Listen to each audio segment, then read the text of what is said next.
Hello बच्चों, hope you are doing well. तो आज हम लोग स्टार्ट करने जा रहे हैं क्या बेटा, डे नंबर 29 का चैलेंज। बड़ी खुश हो रही हूँ मैं, क्यों? होनी भी चाहिए। हा हा हा हा हा। क्या आ गया है? न्यूमेरिकल्स। मतलब हमारा शुरू होने जा रहा है आज आप क्योंकि इक्विलिब्रियम चैप्टर के कॉन्सेप्ट सारे कर चुके हुए हो। मैंने बोला भी था कि उसमें मैं जो मेनली अपने एंड से देखूंगी वो देखूंगी ली चैटेलियर प्रिंसिपल, क्योंकि वो थोड़ा सा मतलब अच्छा कॉन्सेप्ट है, कॉन्सेप्ट गैलरी में करवाने वाला बहुत ही प्यारा कॉन्सेप्ट रहेगा, तो वो मैं करवाऊंगी ना। बाकी आप अच्छे से किए रहना। इट्स नॉट लाइक दैट कि यू अगर आपको आता भी है तो यू आर जस्ट वेटिंग, ऐसा मत करना, ठीक है ना। आ जाओ। सो न्यूमेरिकल्स के अंदर हम आते हैं। अब न्यूमेरिकल में हमारे पास क्या तरीका रहेगा, जैसे हम हर चैप्टर के साथ कुछ ना कुछ बातें करते रहे हैं, तो यहाँ पर भी हमारे पास, अगर आप देखो तो यहाँ पर भी हमारे पास कुछ पॉइंट रहेगा ही रहेगा, इजंट इट? शायद, हाँ, रिकॉर्डिंग का मेरे को लगा कुछ दिख रहा है वहाँ पे। एनीवेज, तो हमें क्या करना है, केमिकल इक्विलिब्रियम के अंदर हमें 100 क्वेश्चन का टारगेट करना है। 100 क्वेश्चन कौन से होने चाहिए बेटा? Practice question, mix question. It's not like all those are numericals only. Mix question it means I just wish कि अगर हमने इक्विलिब्रियम का केमिकल वाला पार्ट कर लिया है तो एटलीस्ट वहाँ 100 क्वेश्चन देख के ना हमें 100 वेरियंट्स मिल जाए। और जैसा मैं पहले भी बता चुकी हूँ, एक जैसे क्वेश्चन मत करना, थोड़ा वेरिएंट। हाँ, 1 और 2 का repetition is okay, but entirely पूरा का पूरा सब कुछ रेपिट ही हो रहा है तो repetition is not okay, right? पहला काम। अब देखो, ये तो काम करोगे ये, लेकिन ये कब करने बैठोगे? पहले ना मेरे अकॉर्डिंगली प्रायोरिटी में इसको रखो, 5 ईयर के PYQs। इससे आपको पता चल जाएगा ना कि मतलब like how much you are done with the concept और सारा कुछ। अब देखो, 1 नंबर पे ये करके, सेकंड नंबर पे ये ट्राई करना है इस चैप्टर में, फिर थर्ड नंबर पे ये करना, ठीक है ना। तो 1 नंबर में PYQ से you can get a sound idea कि मतलब कैसा क्वेश्चन आ रहा है, ट्रेंड क्या चल रहा है। वैसे यार ट्रेंड तो हमेशा बड़े खो रहा होता है, ठीक है ना, क्या बोलूँ, बट एटलीस्ट एक मतलब पॉजिटिविटी लेते हैं यार, सिर्फ नेगेटिव क्या सोचे। तो चलो 5 ईयर का PYQs करेंगे। उसके बाद हमारे पास क्या आ जाएगा? क्लासरूम नोट्स, जहां से जो भी तुमने पढ़ा हुआ है, please don't change the source. अभी भी मैं बोल रही हूँ, मैं इसीलिए चैप्टर वाइज नहीं पढ़ा रही हूँ। इसका रीज़न बस ये है कि कोई सीधा बैठ मत जाओ अब नई चीज़ें सीखने में। एक्चुअली ये तुम्हें फ़ायदा कुछ नहीं होगा, मुझे बहुत फ़ायदा हो जाएगा, ठीक है, लेकिन मैं तो सब्सक्राइबर पर सब्सक्राइबर बढ़ जाएंगे, लेकिन तुम्हें फ़ायदा नहीं होगा। और अभी वो राइट टाइम है जब तुम्हारे बारे में सोचा जाए, ना कि अपने बारे में, यार, है ना, वो गलत बात हो जाएगी। तो देखो, यहाँ पे 5 ईयर PYQs कर लो, उसके बाद क्लासरूम नोट से क्वेश्चन। इससे आपको ये दोनों को, इन दोनों को भी मतलब ओवरलैप भी कर सकते हो कि आपने इसको अगर फर्स्ट कर लिया, इसको सेकेंड एंड देन इसको third, that can also work, लेकिन ये आपको सबसे लास्ट में करना है, ठीक है ना, सबसे लास्ट में करना है।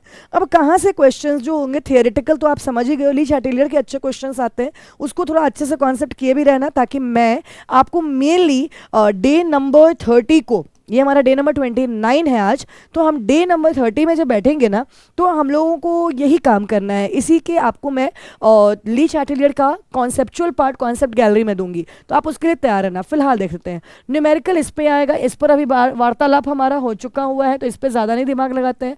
देन मल्टी स्टेप रिएक्शन में भी मैंने आपको बता ही रखा था कि लाइक 3 हमारे पास रिएक्शन दे देंगे, उनका K1 K2 K3 तीनों का इक्विलिब्रियम कांस्टेंट की वैल्यू मान लो दी हुई है, या 2 ही रिएक्शन दे दिया, रिएक्शन का इक्वेशन दे दिया और आपको K1 K2 की वैल्यू दी हुई है, तीसरा भी इक्वेशन उसके साथ रिलेट करने वाला है, और अब आपको K की वैल्यू निकालनी है in terms of K1 and K2। तो वैसे क्वेश्चन का वैसा आपको रिलेशन हो सकता है न्यूमेरिकल में भी आ जाए, या फिर हो सकता है थोड़ा कॉन्सेप्चुअली पूछते रहे, तो वो हो सकता है। DOD वाला थोड़ा इंपॉर्टेंट है, DOD, डिग्री ऑफ डिसोसिएशन, ये भी मैंने लास्ट डे आपको बताया ही हुआ था, ठीक है ना। आप देखें, ध्यान रखते चले जाना कि मैंने अभी भी बताया आपको और वैसे ही बताती जा रही हूँ। रीजनिंग और थियरी बेस्ड क्वेश्चन पे आपको इस पे थोड़ा ज़्यादा फोकस करके चलना पड़ेगा। रीजनिंग और थियरी बेस्ड क्वेश्चन भी आएंगे, जिसमें सबसे ज़्यादा बॉम्बार्ड क्वेश्चन आता है क्या? ली चैटेलियर प्रिंसिपल से, ठीक है ना, तो वो पार्ट आपको कवर करना है। न्यूमेरिकल वाले में आप समझ ही गए हो, और मेनली कोशिश करो ये जो 100 क्वेश्चन करो ना, पूरा केमिकल इक्विलिब्रियम का ही हो, ठीक है ना। इसमें एक QC KC वाला जो कॉन्सेप्ट है, जो हमने वैसे भी पहले भी बात करा हुआ था व्हेन वी वर डूइंग इलेक्ट्रोकेम, तभी मैंने बोला था कि थोड़ा थर्मो, थोड़ा इक्विलिब्रियम, इन सब के कॉन्सेप्ट को लेके आया गया है। रिएक्शन क्वेश्चन वाला कॉन्सेप्ट वहाँ भी हमने पढ़ा था बेटा, वो अब ना थोड़ा मिक्स क्वेश्चन भी ट्राई करना। अगर आपने इस 100 क्वेश्चन में से ना कम से कम 10 क्वेश्चन में थोड़ा मिक्स वगैरह वाला कर पाओ, तो थर्मो से रिलेट हुआ हुआ लाइक थोड़ा इलेक्ट्रोकेम का थोड़ा कुछ ऐसा मतलब रिलेटेड क्वेश्चंस जो होते हैं ना वो बहुत फ़ायदा करते हैं, ठीक है ना। तो वो चीज़ आप थोड़ा ट्राई करना। अगर क्वेश्चंस वैसे मिलते हैं तो वेल एंड फाइन, नहीं तो जो भी आपका सोर्स है ना उसको पकड़ लो कि मुझे क्वेश्चन दे दो, वैसे क्वेश्चन दे दो ताकि मैं क्वेश्चन वैसा कर लूँ ताकि मेरा सिलेक्शन हो जाए, ठीक है। उसके बाद तो फिर आराम ही करनी है। तो ये हमारा इतना सा इतू सा बस काम है जो आपको करना है। न्यूमेरिकल वाला पार्ट आप समझ चुके होगे। न्यूमेरिकल सिर्फ नहीं बल्कि आपको अलॉन्ग विद थियोरी ट्राई करना है कि 100 क्वेश्चन हो जाए, ठीक है ना।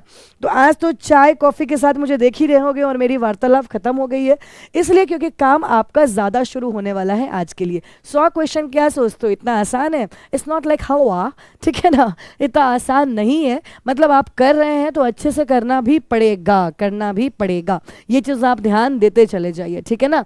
तो चलिए हम आज के लिए आपसे विदा लेते हैं, लेकिन हम लोग फिर मिलेंगे जल्द ही क्या कल ही मिलते हैं? तुम बोलो तो सही, तुम बुलाओ और हम हाजिर ना हो, ऐसा होता है क्या? ऐसा होता ही नहीं है। तो चलिए जी, हम बिल्कुल आपके सामने कल वापस से प्रकट होते हैं। आज के लिए बस इतना सा काम, यार और जलाऊंगी नहीं तुम्हें ये बोल के, इतना सा बस काम दिया है, इतना सा काम देके मैं जा रही हूँ। Bye bye.